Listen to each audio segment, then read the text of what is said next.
এই যে ঠাকুরের কথা, মায়ের কথা, এগুলো আমাদের মেনে চলতে হবে। দক্ষিণেশ্বরে শরৎ মহারাজ আজকে যার শুভ আবির্ভাব তিথি, তিনি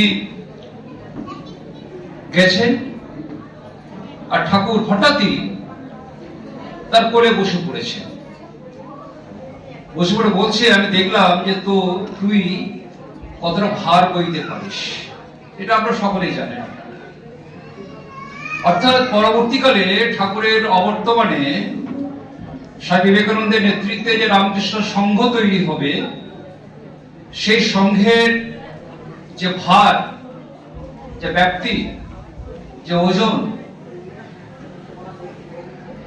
এবং প্রথম সেই ওজনের দায়িত্ব, সেই ভার যিনি বহন করার দায়িত্ব স্বামীজি যার কাঁধে তুলে দিয়েছিলেন, বেলুড় মঠের প্রথম সম্পাদক রূপে তিনি স্বামী শারদানন্দজি মহারাজ।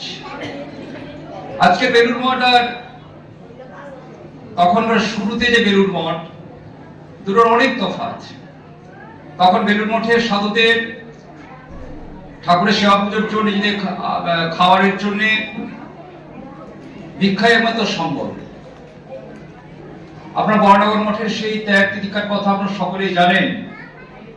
যখন কোন থাকার জায়গা নেই, একটা ভাঙা বাড়ি, সেই বাড়িতে সুরেন মিত্র, রাম দত্ত এরা সমস্ত একটু আর্থিক সহায়তা করছেন। আর ঠাকুরের সন্তানরা, ঠাকুরের সন্তান ছিলেন ঠাকুরের এক একটু অঙ্গ প্রত্যঙ্গ, মা নিজে বলছেন। তো সেই ঠাকুরের পার্ষদরা তারা তীব্র তপস্যা, যে এমন তপস্যা আমরা কল্পনা, খাওয়া ভুলে গেছে, আহার নিদ্রা সমস্ত বিসর্জন, শুধু তপস্যা আর তপস্যা। তো স্বামী তুরীয়ানন্দ ইত্যাদি সেখানে রয়েছেন, অবস্থান করছেন, এবং তাদের তপস্যা এত তীব্র, আমরা ভাবতে আমরা কেমন লাগে আমাদের। তো খাওয়া নেই, তো কে সুরেন্দ্র মিত্র সব বলছেন যে কিছু খাও, খেতে তো কিছু হবে। তো খেতে গেলে তো সেই সময় তো তপস্যা করা যাবে না, জপ তপ করা যাবে না। তখন তুরীয়ানন্দ বলছেন, আমি খেতে পারি, তবে তারকদা তার স্বামী শিবানন্দ মহারাজ যদি আমাকে স্পর্শ করে থাকে। অর্থাৎ আমি যখন খাবো তখন আমি তো তপস্যা করতে পারবো না, জপ তপ করতে পারবো না, ঠাকুরকে ভুলে যাবো তখন। অতএব স্বামী শিবানন্দ তখন ঠাকুরকে চিন্তা করবেন, তার স্পর্শ আমাকে, তিনি আমাকে স্পর্শ করে থাকবেন, অতএব আমি ঠাকুরের সঙ্গে থাকবো। এই যে তপস্যা, এই যে ভাব, এটি আমাদের দরকার। আমরা সংসারে থাকবো, যদি দাদা বললেন একটু আগে, সবাই আশ্রমের কাছাকাছি আসুন, আশ্রমে যুক্ত হন। যেখানে যত আশ্রম আছে প্রত্যেক বাড়ি এসে দেখবেন, কারো হয়তো 10 পা দূরে, কারো হয়তো 1 কিলোমিটার দূরে, কারো হয়তো 5 কিলোমিটার দূরে আশ্রম একটি আছে। সে গৌরাঙ্গ মঠই হোক বা রামকৃষ্ণ মঠই হোক বা অন্য কোনো সম্প্রদায়ের আশ্রম, বা আশ্রম একটি আছে বা মন্দির আছে। তো আমরা সেখানে যাব কেন? এই যুক্ত থাকার জন্য। হরিষে লাগি রহত ভাই তেরা বানত বানত বনি যায়। আমাদের সবসময় এই ভগবানের সঙ্গে আমাদের যুক্ত থাকতে হবে।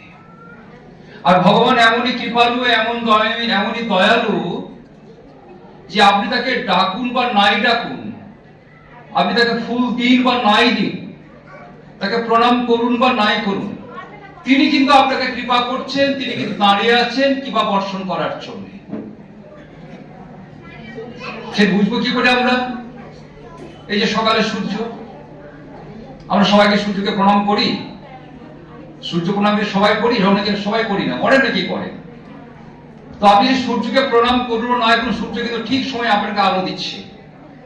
আর সূর্য যদি আলো না দিত, তাহলে আমরা এতক্ষণ হয়তো আমরা আগুন খুঁজতাম, কোথায় আগুন আছে, বাঁচার জন্য।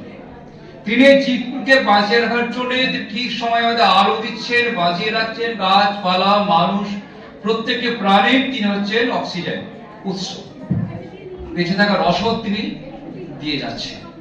ভগবানও তাই। দক্ষিণেশ্বরের ছাদ থেকে শ্রী রামকৃষ্ণ পরমহংসদেব ডাকছেন, ওরে তোরা আয়, তোরা আয়, তোরা আয়। ঠাকুর আক্ষেপ করছে, দেখো ওই কলকাতার মানুষগুলো অন্ধকার গলির ভেতরে কেমন কিলবিল করছে পোকার মতো। এই শিউরি শহরে অন্তত 60-70 হাজার মানুষের বাস, আর মনে হয় আনুমানিক বলছি। এবং এই শিউরি শহরে অনেকগুলি আশ্রম আছে, রামকৃষ্ণ মঠ, মিশন আশ্রম, মায়েদের আশ্রম, ভারত সেবা সংঘ, এতে অনেকগুলো আশ্রম আছে। তো আমরা যদি সন্ধ্যেবেলাতে, সকালটা বাদি দিলাম, সন্ধ্যেবেলা থেকে আমরা ঘুরে দেখি, হয়তো আমি দেখবো যে হয়তো কয়েকশো মানুষ, 1000 হবে না, কয়েকশো মানুষ বিভিন্ন মঠ মিশন আশ্রমে গিয়ে ঠাকুরের আরতির সামনে আরতি দর্শন করছে বা বসে আছেন, পাঠ শ্রবণ করছে, কীর্তন করছে। বাকি মানুষগুলো কি করছে? বাকি মানুষগুলো কি করছে? কেউ হিসাব করছে, কেউ দলিল লিখছে, কেউ আরো অন্য কোনো কাজ করছে।